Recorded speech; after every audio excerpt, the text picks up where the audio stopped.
बिटकॉईनविषयी तर आपण सर्वांनीच ऐकलं असेल. तसं पाहायला गेलं तर 2008 पासून ही करन्सी अस्तित्वामध्ये आहे.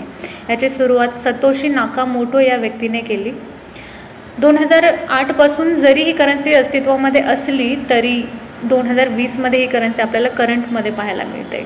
आता करंटमध्ये येण्यामागे काय रिझन होतं, काय कारण होतं, तर 2020मध्ये आपल्याला माहिती आहे की 2020-21चा पिरियड कोविडचा पिरियड होता आणि त्या पिरियडमध्येच एक खूप मोठा सायबर अटॅक झालेला आणि या सायबर अटॅकमध्ये जे मोठमोठ्या पर्सनॅलिटीज आहेत, जे मोठी व्यक्ती आहेत, तर त्यांचे जे ट्विटरचे अकाउंट होते तर ते हॅक झालेले आणि याच्या बदल्यामध्ये जे हॅकर्स होते तर बिटकॉईनमध्ये काही अमाऊंट त्यांना मागत होते आणि तेव्हाच बिटकॉईनविषयी खूप जास्त म्हणजे चर्चेत आलेलं आपल्याला पाहायला मिळतं.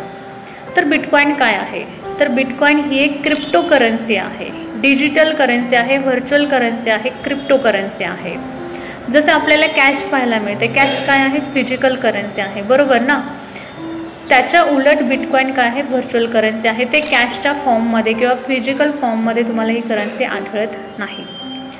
दुसरी गोष्ट मग लक्षात घेऊयात आपण की आपण जी करन्सी वापरतो म्हणजे कोणत्याही देशांची लिगली ऑथराइज्ड जी करन्सी असते, जी बँक इश्यू करते, जसं की रुपया RBI इश्यू करते, बरोबर ना.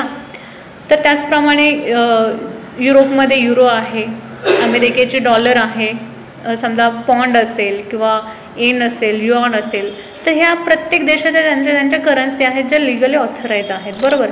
तर त्या करन्सीमध्ये आणि बिटकॉईनमध्ये फरक काय आहे आपण हा थोडक्यात जाणून घेऊया.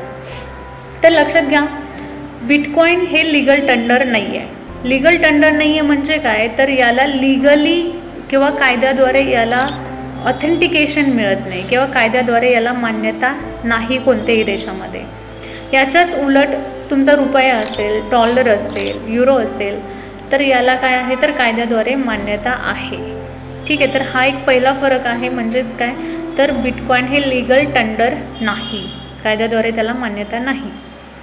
दुसरी गोष्ट, बिटकॉईन जे आहे ते डिसेंट्रलाइज आहे आणि आपली जी करन्सी आहे, रुपया असेल, डॉलर असेल, तर हे काय आहेत, सेंट्रलाइज करन्सी आहेत. म्हणजेच त्या देशातली जी सेंट्रल बँक असते तर ती त्याला काय करते, मॉनिटर करते किंवा इश्यू करते किंवा त्याला रेग्युलेट करण्याचं काम करते. मात्र बिटकॉईनला अशी कोणतीही संस्था नाही जी त्याला रेग्युलेट करते, समजते. तर हा एक दुसरा फरक आहे असं आपण म्हणू शकतो. बिटकॉईन काय आहे, डिसेंट्रलाइज करन्सी आहे, याला कोणीही रेग्युलेट करत नाही. ठीक आहे. आता तिसरा फरक काय आहे याच्यामध्ये लक्षात घ्या, तर बिटकॉईनद्वारे जे ट्रान्झॅक्शन होतात, जे काही पर्सन टू पर्सन ट्रान्झॅक्शन होतात, तर ते ॲनॉनिमस असतात. ॲनॉनिमस म्हणजे काय, तर समजा एखाद्या व्यक्तीने बिटकॉईन खरेदी केले तर ते त्याच्या बिटकॉईन वॉलेटमध्ये जातात पैसे आणि जेव्हा ती व्यक्ती पर्सन टू पर्सन ट्रान्झॅक्शन करते तर तेव्हा त्याचं फक्त वॉलेटचं ॲड्रेस त्या समोरच्या व्यक्तीला समजतं. इथे त्या व्यक्तीचं नाव नाही समजत. मात्र जर तुम्ही आज फोनपे वापरत आहात, गुगल पे वापरत आहात, तर इथे आपलं नाव जेव्हा तुम्ही ट्रान्झॅक्शन करता तेव्हा त्या समोरच्या व्यक्तीला आपलं नाव समजतं, बरोबर. इथे ॲनॉनिमिटी आहे का, नाही.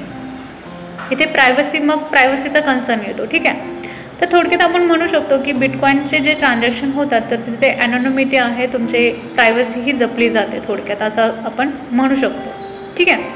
तर अशा पद्धतीने लक्षात घ्या, आपण जे करन्सी वापरत आहोत आणि बिटकॉईन जे आहे तर याच्यामध्ये फरक आहेत. तर बिटकॉईनप्रमाणेच लक्षात घ्या अजून इतरही क्रिप्टो करन्सी उपलब्ध आहेत किंवा अस्तित्वामध्ये आहेत. जसं की फेसबुकने रिसेंटली त्यांची लिब्रा ही बिटकॉईन करन्सी त्यांनी काय केलेली, क्रिप्टो करन्सी आपण म्हणू शकतो, लिब्रा ही क्रिप्टो करन्सी इश्यू केलेली आहे.